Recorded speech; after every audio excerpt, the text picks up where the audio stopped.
బెండకాయ వరుగులాగా తరిగి ఆరబెట్టి ఇల్లంతా గుమ గుమ గుమ వాసన వచ్చేటట్లు వేయించుకొని తింటా.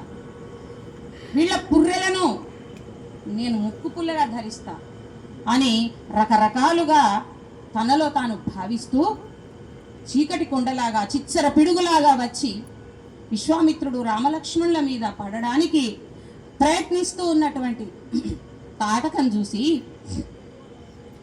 విశ్వామిత్ర మహర్షి అంటుంటాడు,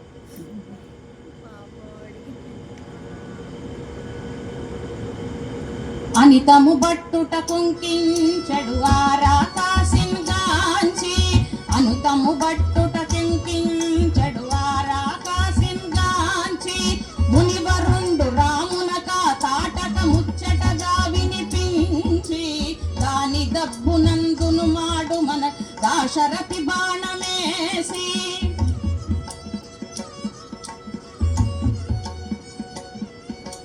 దాని దబ్బునందును మాడు మనగ దాశరథి బాణమేసి, దానవిన్ వేయి మూరల వరకు తలగింప మరలడాసి.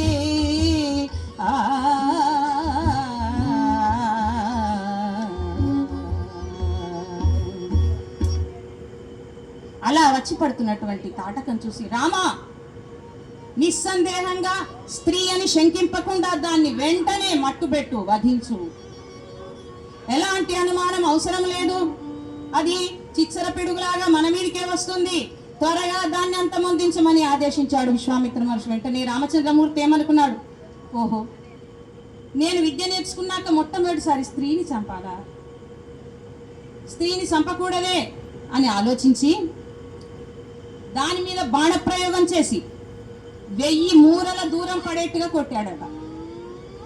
కానీ అది రెట్టింపు వేగంతో వచ్చి మళ్ళా మీద పడుతోంది. ఎవరి మీద? వాళ్ళ మీద.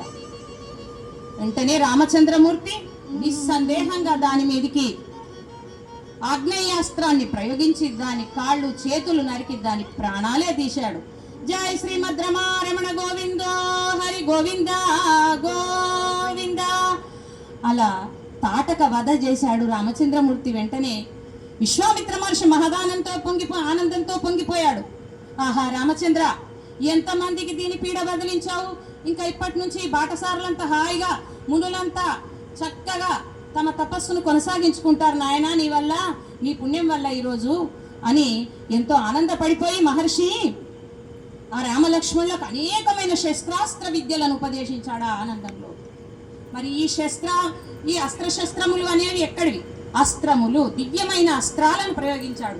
అస్త్రము అనగా మంత్ర ప్రయోగంతో వాడేది, శస్త్రము అనగా మానవ ప్రయత్నంతో వాడేది.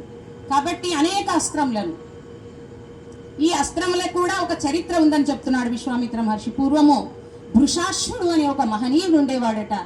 ఆయనకు 2 భార్యలు, జయ సుప్రభ. వీరిద్దరికి 100 మంది సంతానం కలిగారు. వాళ్ళంతా కూడా మహనీయులే, పుణ్యాత్ములు వాళ్ళు. ఈ 100 మంది సంతానం కూడా తల్లిదండ్రులకు అనుమతి తీసుకొని పరమేశ్వరుని గురించి తపస్సు చేశారట. ఏమని? మేమందరం దివ్యమైన అస్త్రాలుగా మారిపోవాలి. వాళ్ళది ఎంత మంచి లోక కళ్యాణ కోరిక చూడండి. వెంటనే పరమేశ్వరుడు వారికి ఆ అనుగ్రహాన్ని ఇచ్చాడు. అవే ఆ అస్త్రాలు. అవన్నీ కూడా మానవ రూపంలో రామచంద్రమూర్తి అట ప్రత్యక్షమయ్యాయట.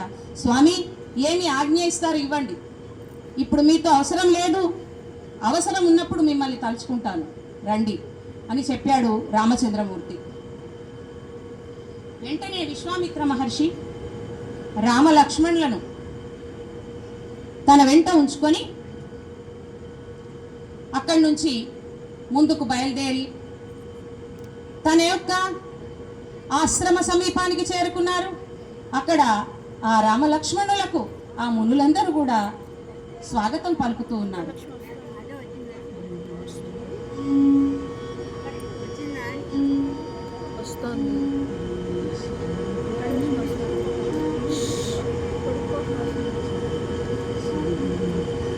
రామచంద్రుడితడు రఘువీరుడు, రామచంద్రుడితడు రఘువీరుడు, కామిత ఫలమూలియగలిగెనిందరికి, రామచంద్రుడితడు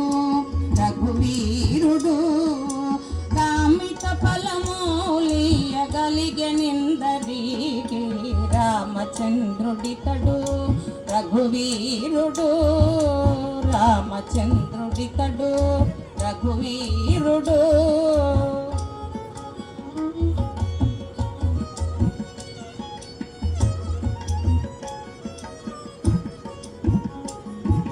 గౌతము భార్య పాలిటి కామధేను వితడు ఘాతల కౌశికు పాలి కల్పవృ